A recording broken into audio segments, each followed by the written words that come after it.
You're 7 years old and you've just cut your knee on a rusted fence. It's not deep, it's not dramatic. In your world, this is nothing. A rinse, a bandage, maybe a sting of antiseptic, and you're back outside in 10 minutes. But strip away modern medicine, and that same scrape becomes a countdown. Because here's what almost nobody thinks about. It was never the wound that killed people. It was what came after.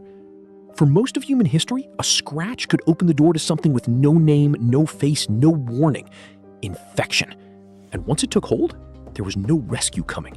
No pill, no IV, no hospital lights.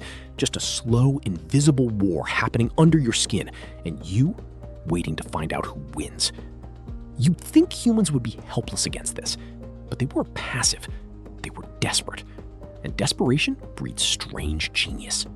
Ancient healers packed wounds with moldy bread, not knowing why it sometimes worked, only that it did. Egyptian physicians used honey as a dressing, not realizing they'd stumbled onto one of the few substances bacteria can't survive in.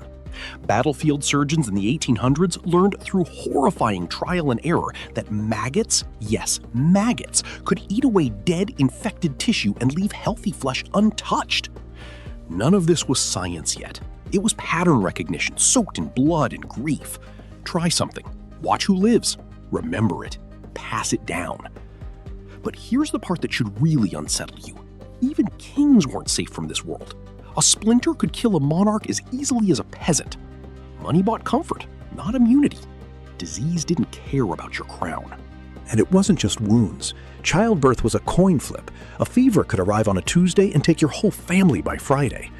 Life expectancy wasn't low because people were fragile. It was low because the invisible things trying to kill them had no real opposition.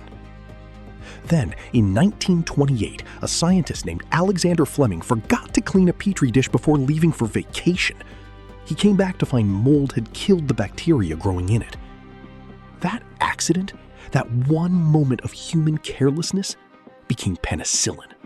And penicillin didn't just save lives, it rewired what a human life was even allowed to look like. Suddenly, surgery wasn't a gamble. Childbirth wasn't a battlefield.